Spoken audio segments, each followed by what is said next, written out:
Assalamualaikum warahmatullahi wabarakatuh.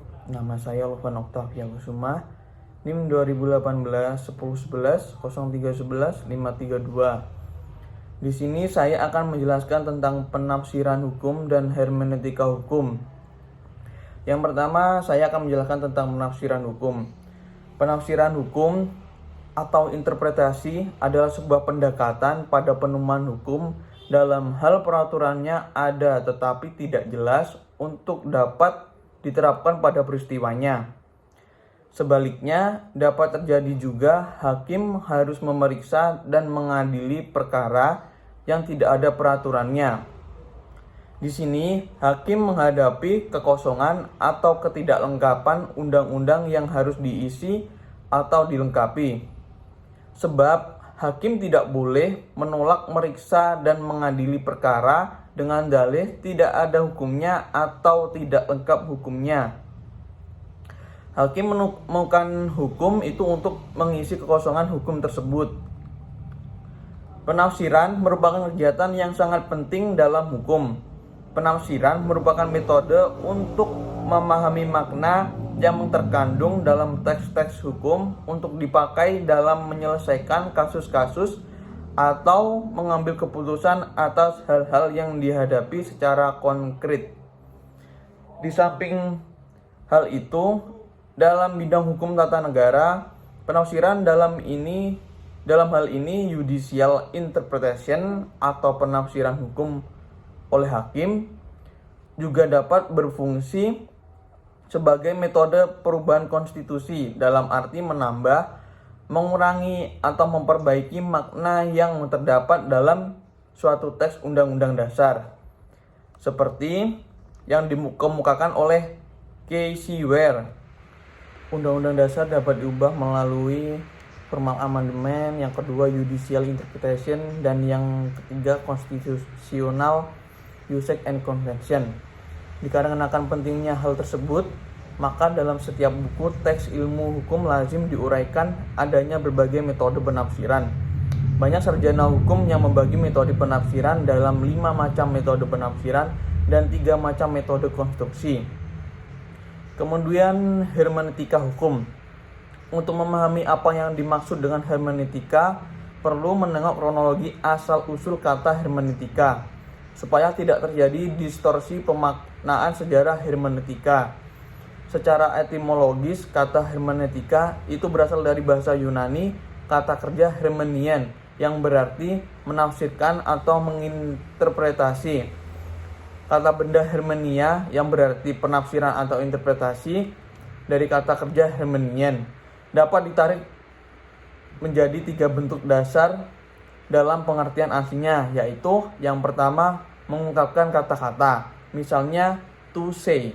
Yang kedua menjelaskan, seperti menjelaskan sebuah situasi. Dan yang ketiga menerjemahkan, seperti di dalam transliterasi bahasa asing.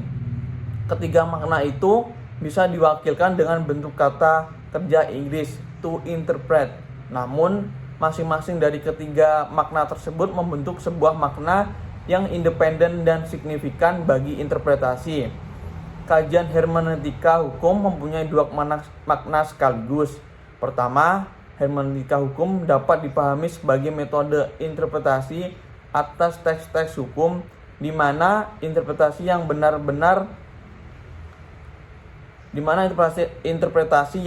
terhadap teks hukum itu harus selalu berhubungan dengan isi atau kaidah hukumnya, baik yang tersurat maupun yang tersirat, atau antara bunyi hukum dan semangat hukum.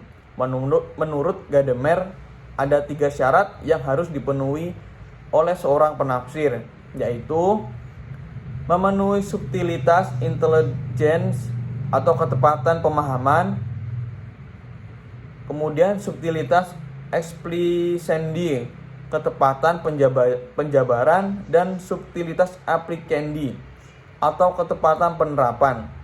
Maka tidak berlebihan jika para pakar hukum, ilmu sosial, dan filsafat beranggapan bahwa hermeneutika hukum merupakan alternatif yang tepat dan praktis untuk memahami naskah normatif. Kedua, hermeneutika hukum juga mempunyai pengaruh besar dengan teori penemuan hukum. Hal ini ditunjukkan dalam kerangka lingkaran spiral hermeneutika, yaitu proses timbal balik antara kaidah-kaidah dan fakta-fakta. Karena dalil hermeneutika menjelaskan bahwa orang harus mengkualifikasi fakta-fakta dalam bingkai kaidah-kaidah dan menginterpretasi kaidah-kaidah dalam bingkai fakta-fakta. Hermeneutika sebagai metode penemuan hukum melalui interpretasi teks hukum selalu menjadi diskursus utama dalam setiap kajian hermeneutika hukum. Hal ini tidak terlepas dari substansi filsafat hermeneutika, adalah tentang hakikat hal mengerti atau memahami sesuatu, yakni refleksi kefilsafatan yang menganalisis syarat-syarat kemungkinan bagi semua pengalaman dan pergaulan manusiawi dengan kenyataan, termasuk peristiwa mengerti dan atau interpretasi. Menurut Arif Siddhartha, dalam filsafat hermeneutika khususnya pada peristiwa memahami atau menginterpretasi sesuatu, subjek atau interpretator tidak dapat memulai upayanya dengan mendekati objek pemahamannya sebagai tabula rasa atau tidak bertolak dari titik nol.